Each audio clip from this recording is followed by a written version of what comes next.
Right then, we're having another little go at a tutorial. Hopefully the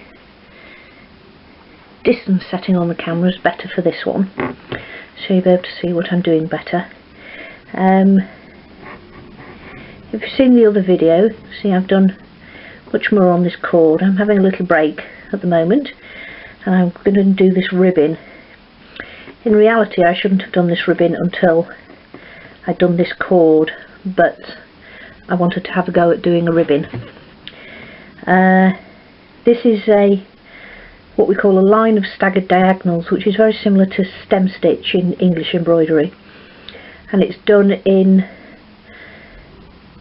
it takes 3 stitches to complete a section. So we have a half stitch, a full length stitch and the third full length stitch, and they all overlap each other by a half, which gives us this nice steady line.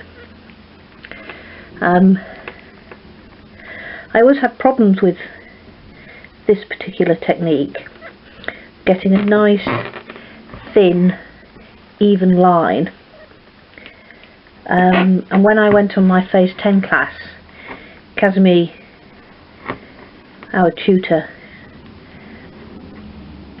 demonstrated this, and I realised what I'd been doing wrong. I'd actually been coming up on, you can see this line, on one side of the line and down on the other side of the line, to try and make the line on the fabric go down the middle of the stitch, and it was making the stitch too wide. So what I'm doing now is I am having a try. This is the first time I've done this since the class last August, and it's March now. I actually bring my needle up. This is a very fine number 7 needle. I'm using 1 strand of flat silk, so I'm bringing the needle up through the line on the fabric that's printed on the fabric, and then taking it down right next to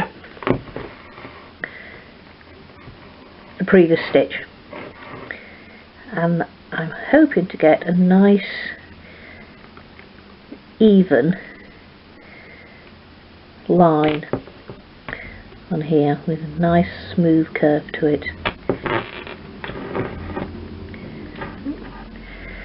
So up in the middle, then we overlap halfway down the previous stitch, like that, up in the middle of the stitch. What you have to try and do with these is not make the stitches too long or too short. They need to be reasonably long so you get a nice smooth curve. If they're too short, you just can't get the nice curve on it. So these are about, I'm just going to measuring thing here, 2, 4, 6, these are about 8, 2, 4, 6 millimeters long, these stitches. And then halfway through. Now these little cords, we can do these little cords in any particular colour and overlap them entirely as you wish. So it doesn't matter which ones go over the top and underneath of the others, as long as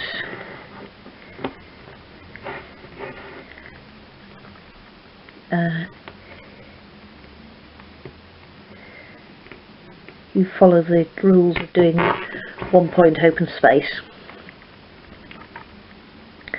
This gold fabric is really rather nice to stitch on.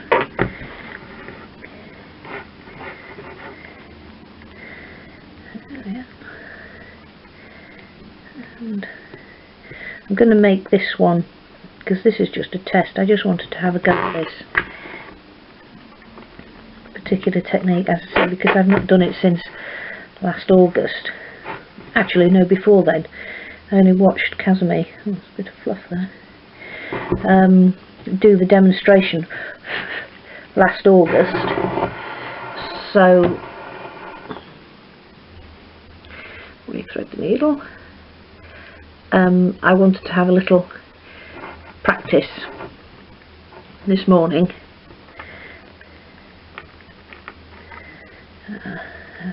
Hopefully. Better. No fluff.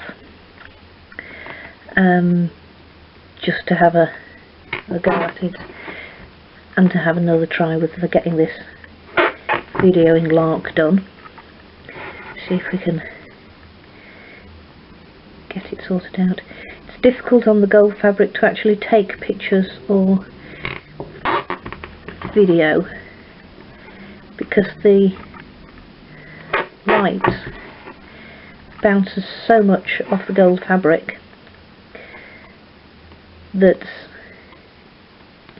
you get quite a lot of glare.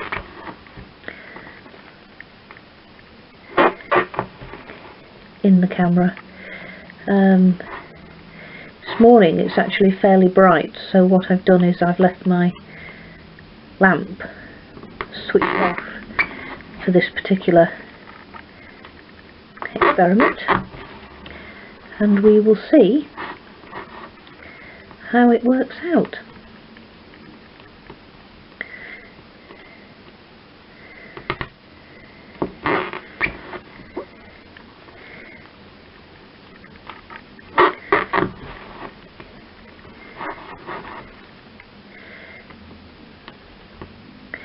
These lines are worked always in a line of staggered diagonals, these little ribbons or strings. Sometimes with flat silk, as I'm using here, and sometimes in this piece with a twisted thread.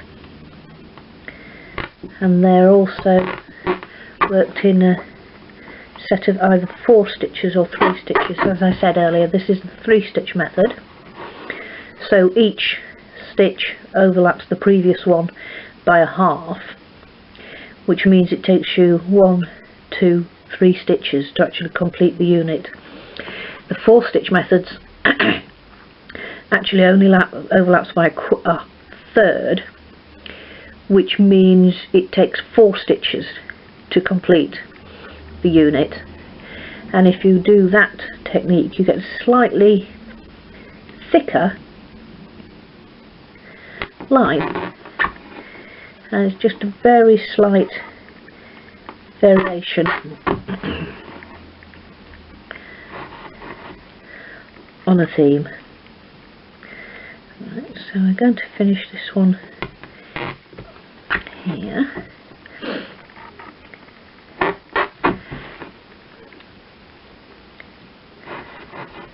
There we are. And this is going to be, this section here is the inside of what is going to be a blue cord, so we'll just do the finishing off in there.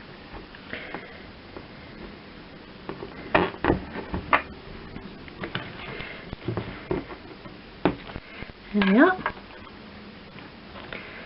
And that looks quite nice. Got a nice curve on it. And then this one will go underneath, and this one will go underneath. And it really just depends which order I do all these. And I can just decide at complete random which ones go underneath and which ones go underneath and over. And do them in lots of different colours.